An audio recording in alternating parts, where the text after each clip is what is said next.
When an inquirer about Zen came to a master, often, they approach a Zen master with a kind of key question. What is the fundamental principle of Buddhism? Or why did the bearded barbarian come from the West? Because Zen is supposed to have been brought into China by a Hindu named Bodhidharma. Bodhidharma is always represented as having a huge bushy beard and very fierce eyes.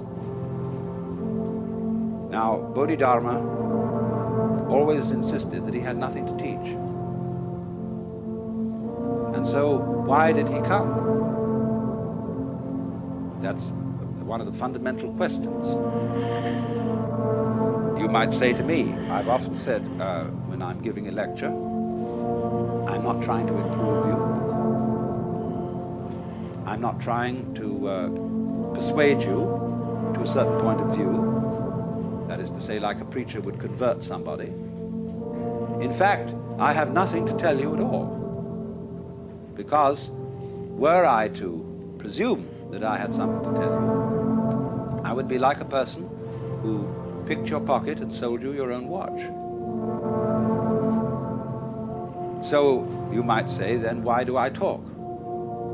You might ask the sky, why are you blue? The clouds, why do you float around? Birds, why do you sing? And we've been busy trying to invent explanations for all this. So there's this great Zen saying. One of the old masters said, when I was a young man and knew nothing of Buddhism, mountains were mountains and waters were waters. But when I began to understand a little Buddhism, mountains were no longer mountains, waters no longer waters. In other words, when one starts scientific and philosophical inquiries, everything gets explained away in terms of its causes or other things that go with it. Or one sees that all the things in the world,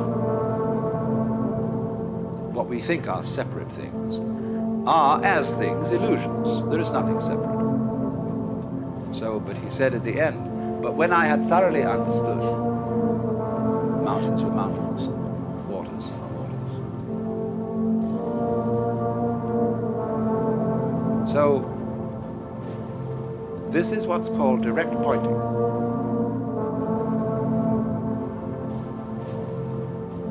A Zen master was once talking with me, and he said, when water goes out of the wash basin down the drain, does it go clockwise or anti-clockwise? And this was all phrased in the middle of a very ordinary conversation. And, it just seemed like a speculative question. And I said, oh, it might go either. He said, no, like this. Now he said, which came the first, egg or hen? I said, tuk, tuk, tuk, tuk, tuk. Now, he said, that's the point.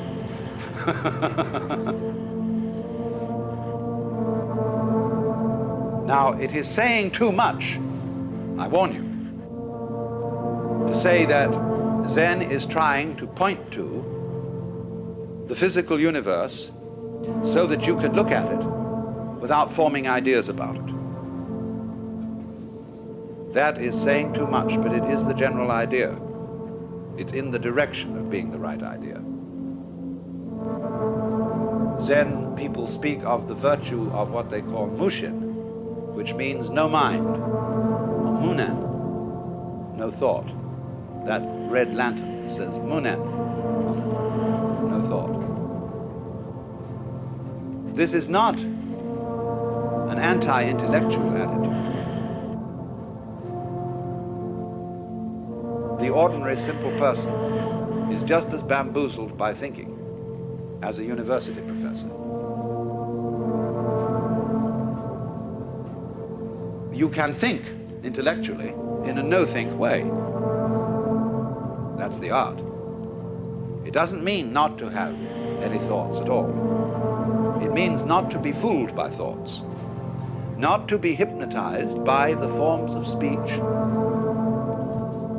and images that we have for the world not to be hypnotized by them into thinking that that is the way the world really is.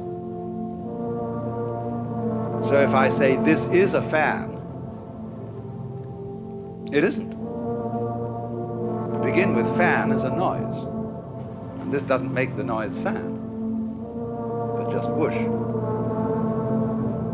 But it can be many other things than a fan. It can be a back scratcher.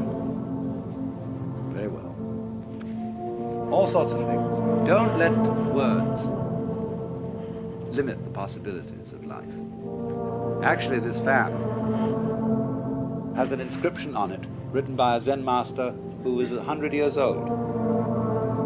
And it says, "I don't understand, I don't know anything about it." So that goes back to the story of Bodhidharma, that when he first came to China, sometime a little before 500 AD, he was interviewed by the Emperor Wu of Liang. The emperor was a great patron of Buddhism. He said, "We have caused many monasteries to be built, monks and nuns to be ordained, and the scriptures to be translated into Chinese. What is the merit of this?" Bodhidharma said, "No merit whatever." Well, that really set the emperor back, because the popular understanding of Buddhism is that you do good things like that, religious things, and you acquire merit. And this leads you to better lives in the future, so that you will eventually become liberated. And so he was completely set back. So he said, "Well, what is the first principle of the holy doctrine?" And Bodhidharma said, "Vast emptiness and nothing holy." Or in vast emptiness there is nothing holy. So the emperor said, "Who is it then that stands before us?" The implication being, aren't you supposed to be a holy man? And Bodhidharma said, "I don't know." So the poem says, "Plucking flowers to which the butterflies come." Bodhidharma says, "I don't know." And another poem like it, "If you want to know where the flowers come from, even the god of spring doesn't know." So anybody who says that he knows what Zen is a fraud. Nobody knows. Just like you don't know who you are. All this business about your name and your accomplishments, your certificates, what your friends say about you, you know very well that's not you. But the problem to know who you are is the problem of smelling your own nose. When the great Japanese master Dogen came back from China in about the year 1200 to bring his school of Zen into Japan, they asked him, "What did you learn in China?" He said, "The eyes are horizontal, the nose is perpendicular."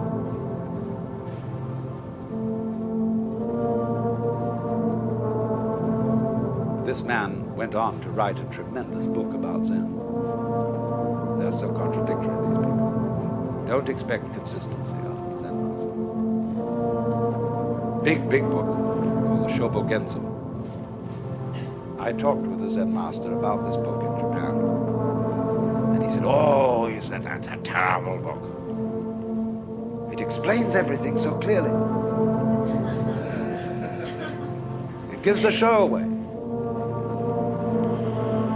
He said, "You don't need any book for Zen."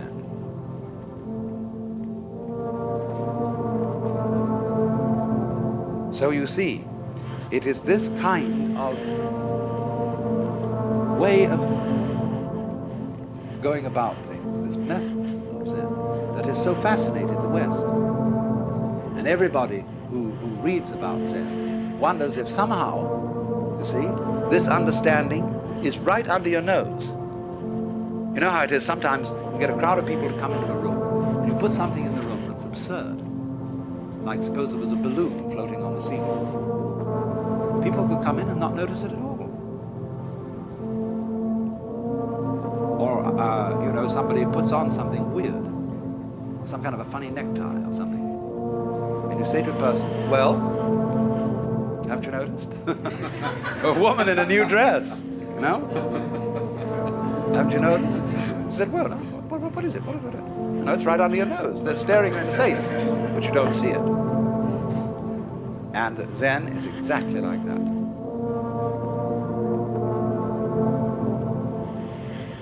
It is very obvious. The master Bokuju was asked, we have to dress and eat every day, and how do we escape from all that? In other words, how do we get out of routine? And he said, we dress, we eat. He said, I don't understand. Bokuju said, if you don't understand, put on your clothes and eat your food.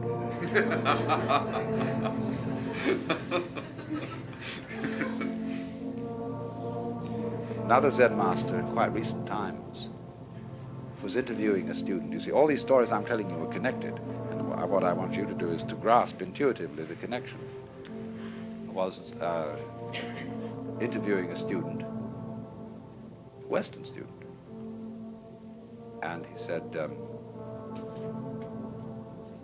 get up and walk across the room. He got up and walked and came back. He said, where are your footprints?